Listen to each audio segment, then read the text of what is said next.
What's going on, y'all? Today I got another Miami Dolphins video, and after the Jaylen Waddle trade, we are going to go ahead and do a 7 round Miami Dolphins mock draft. I'll pull up the depth chart for y'all and keep y'all updated on what the current roster looks like while we go through this. But yeah, this is pretty much just for my thoughts and opinion on what the Dolphins should do during the draft. So nonetheless, let's get straight into things, excuse me, and let's look.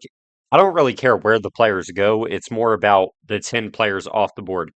Mendoza, obviously gone. Arvell Reese, I think will go too. Jeremiah Love, maybe not the Cardinals, but likely gone. Styles, likely gone. Bain, Tate, Maui Noah, Delane, Bailey, and Dales. I think this is a very realistic top 10, in my opinion. Um, like maybe it would be Mendoza, Reese, Bailey, Love, Styles, Maui Noah, Carnell Tate, Delane, Bain, and then Caleb Downs. I think that could be very realistic, and this very well could be the top 10 players taken in the draft. So, yeah, let's go ahead and go through my thoughts and opinions on this here. First, Um, I'll get the Dolphins depth chart pulled up for you. Funny enough, I recorded a 3 round mock draft for y'all, and when I go to upload the file, it won't upload. So now I have over an hour long 3 round mock draft just sitting in my storage that won't upload. But yeah, let's take a current look at the roster and talk about, to me, what are the biggest needs going into the draft, because we have 7 top 100 picks. I don't know if it'll remain that way, but currently we have 7 of them. Once again, if I could scroll, I don't know why our lad's depth chart has been so bad recently. But yeah.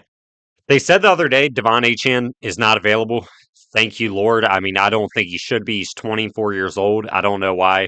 Oh, you traded Waddle, trade Achan. That doesn't make any sense to me because Waddle turns 28 in November. So clearly, if you think this is going to take maybe 3 or 4 years to get to the top, Waddle probably didn't fit the window. Devon Achan in 3 or 4 years will be 27, 28 years old.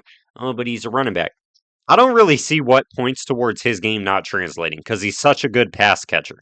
And he has 2 good backups that'll keep him fresh throughout the year. So I don't get that argument. But yeah, the biggest issues, playmakers is obviously one. I mean, Malik Washington is your wide receiver one right now. That is an issue. Jalen Tolbert's always been a three. Tutu's always been a three. I like both the players. I wouldn't rely on either.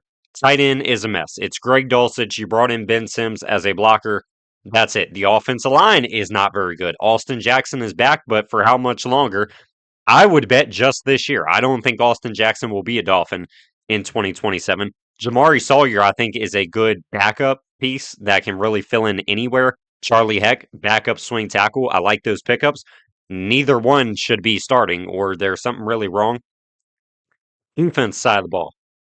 I guess we'll start with the D line. Bedroom is looking. I'm not going to say better because at the end of the day, you lost Bradley Chubb and replaced him with Robert Beal, David Ajabo, and Josh Uche, who are nowhere near the level of player Bradley Chubb is. But it was the smart thing to do. Robert Beal can somewhat just give you a reliable backup, can defend the run at least. Uche and Ojabo are mainly pass rushers. Ojabo really has never stayed healthy, so I wouldn't even really pay attention to him too much.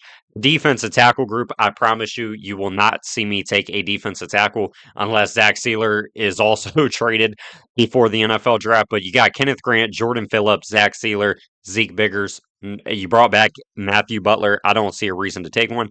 Linebacker, you definitely could convince me because Jordan Brooks is a beast. Jordan Brooks is probably getting extended this summer. Tyrell Dotson, I don't know. I like Tyrell. He's a good blitzing linebacker, bad in coverage. Willie Gay, I hope he gets a new shot with Jeff Hafley's defense because Lord knows Anthony Weaver would not use him. The defensive backs are terrible. I mean, I don't even really want to talk about it. You brought in Daryl Baker. You brought in Zane Johnson, special teamer. Lonnie Johnson, backup. Marco Wilson, Alex Austin, special teamer. Brought back Ethan Bonner. It is a utterly terrible group, and I likely will take corner or safety pretty early. Yeah, back to the mock. I guess we'll go ahead and really talk about it. And like I said, this is a what I would do. So unless something seems unrealistic, I'm not doing it. I'll go ahead and tell you I'm not taking a receiver here. I'm not. I like Mekhi Lemon as a player. I think he would be a good yak weapon in the offense. Now, granted, he kind of is similar to Malik Washington, who I guess you have a lot of faith in, considering you moved off Waddle. Tyreek obviously is gone. Westbrook Akine got cut, but like that's Malik's role in the offense, and I don't see them trying to upgrade Malik. Jordan Tyson's a great player. I think he's one of the five best players in the draft. His injury medicals are terrible, and that's what I'm trying to avoid is injured players. That's how you got in this mess with Tua. Austin Jackson. Jaylen Waddle got banged up. Not so much, though. That's kind of a reach. Jalen Phillips. Um, and I mean, the list probably goes on and on when I really think about it. So I'm not taking a receiver. I don't think we're in a good enough situation to take Sadiq here, even though I like Kenyon Sadiq a lot. Just not something I'm looking to do. The edge room don't want anything to do with these pass rushers. Maybe at 30, if one of these guys is available here, absolutely not. And then the secondary, I like Dylan Thieneman, like Kenyon Sadiq. Are you in a good enough situation to take a safety in almost the top 10 at 11? No. Jermod McCoy, same thing with Jordan Tyson. Emmanuel McNeil Warren, just probably not going this high. So I think I pretty much told you where I'm going. It's going to be the offensive line with this pick. Like I said, I don't want Jamari Sawyer starting if I'm the Dolphins. Austin Jackson, I don't trust long term. So me personally, I would take Spencer Fano. I have a top 20 grade on Fano. I believe he's about 18, maybe 17 on my big board. So I guess it is a reach. But a guy that can play at right guard, but also give you a chance to be a right tackle long term, that's what I value. All right, number 30 for the Dolphins. I guess this will be the last time we probably look at who went. Cash is how I highly doubt goes this high, but oh well. And yeah, I mean, a lot of that looks pretty realistic to me. Quarterback, I'm not even looking at anytime soon, so you can go ahead and scratch off Ty Simpson if he was on your bucket list. Me personally, no. Concepcion would be a good Waddle replacement. Boston said, is that a big receiver you're looking for? My question is, how much better are Boston and Concepcion than maybe Chris Bell at 43? Which Bell ACL injury I probably wouldn't take. Chris Brazel at 43, Jeremy Bernard at 43 or 75, Surratt at 43 or 75, Ted Hurst, Malachi Fields, Zachariah Branch. I don't think they're that much better. I'm sorry. I'll be the one to say it. I just really don't think the skill gap is big enough for me to take one of these receivers here. Tight end, obviously, if Sadiq is gone, which he will be, there's nothing to even look at. Offensive line, I'm not going to double dip. Edge room, I will say with TJ Parker here, TJ Parker was once thought to be a top 5 pick entering this year. He had a down year, as every Clemson Tiger did. I'm very intrigued by TJ Parker, and he's high on my bucket list because me personally, if we're doing a full rebuild, start in the trenches. TJ Parker can defend the run. He has shown upside as a good pass rusher. I'm definitely circling around taking TJ Parker. We'll keep the secondary real quick. And safeties are going, not taking the safety clearly. Brandon Cisse I like a lot, and Chris Johnson I do as well. I might hold out hope that Chris Johnson is there at 43, which he very well could be. So arguably my top player available. I mean, I know I would have probably Peter Woods, Craig Nunn, and Christian Miller higher on my personal board, but we don't need any of those guys. So I would take TJ Parker out of Clemson right here at the 30th overall pick. I'm not going to do trades either. I mean, we have so many damn draft picks. Like, why even bother? All right, 43. I guess since he is here, you could mention him. Signing Malik Willis to me took you out of taking quarterback early sweepstakes. Maybe you do it with one of your 4 third-round picks. I personally will not do it. We have that many roster holes that I just don't think that's a smart investment. So I can go ahead and tell you once again, he will not be the pick. And we might as well just look at what we have. All right, receiver. I am very intrigued by Chris Brazel here out of Tennessee to get that size and speed on the offense. He could be maybe viewed as like the Christian Watson of the new Miami Dolphins, just a big target that wins with vertical speed. Ted Hurst, I love Malachi Fields. I love at the 3rd round picks, maybe not here. So Brazel is high on my bingo card. The tight ends are obviously still here. I'm interested in both. Probably not taking either this early, in my personal opinion. I don't have a 2nd-round grade on either one of those guys, so not something I would do. I love AJ Halsey to death. I have a top 35 grade on him. But I think once again, I go with the more valuable position here and someone I have way higher on my board, which would be Chris Johnson out of San Diego State. I mean, Chris Johnson to me is the 22nd best player on my board. And I solely, wholeheartedly mean that. I love Chris Johnson's game to death. So if you could get him here at 43, I think you're getting a stud starting on the boundary for Halfley's defense. All right, 75. It's probably time to get a playmaker. So we'll double look. Elijah Surratt, there's your big wide receiver, Ted Hurst and Malachi Fields, like I was saying. Max Clare being here. I don't know if it happens in real life, but if he was here in this world, it's definitely probably high on my bingo card to pair him with Greg Dulcich. Even Keelan Rutledge. I know we took Fano with the idea of him playing right guard year one. I really like Keelan Rutledge game as well. I have a top 50 grade on Rutledge. So if he was here, it definitely would be high on my card to take him edge rusher. I'm probably not looking to add another. I just don't really like the overall talent of these safeties. So I'm not going to take one here. I think I personally would take Max Clare out of Ohio State 75th overall to improve the tight end room. And honestly, I don't think I'm done improving the playmakers because right here, I think Malachi Fields, I mean, he might be available at 87, but I like Ted Hurst more than Malachi Fields to begin with. So we're going to go two playmakers in a row with Ted Hurst out of Georgia State. I have a top 60 grade on Ted Hurst. He's a second round talent, in my opinion. He's big. He can win with speed. He's a good route runner, good body control. Like, he really is the total package. His hands are a little shaky. He had like a 10% drop rate, but I'm willing to roll the risk right here and get a big playmaker to stretch the field. All right, 90.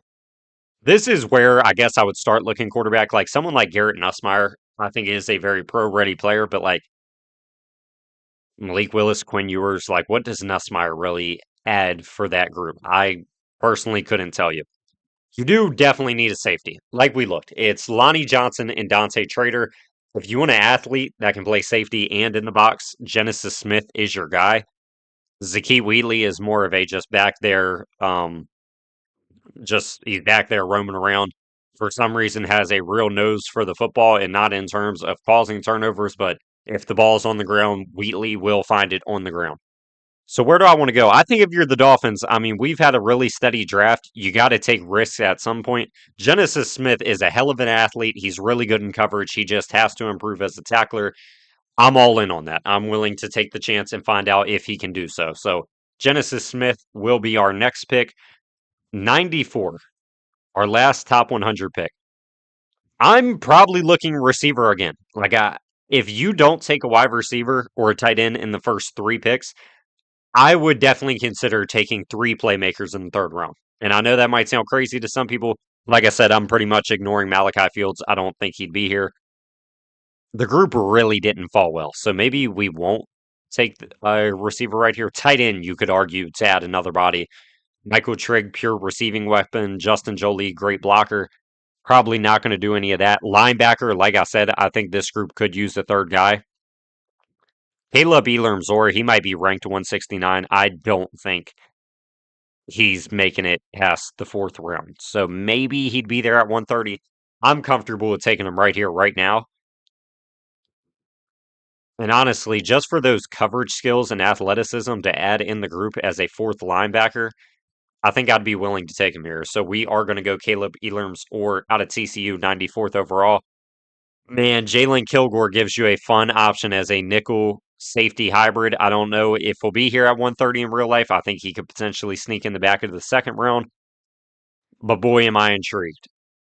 Because that is probably another starting level talent that you're getting this late in the draft. Receiver is interesting.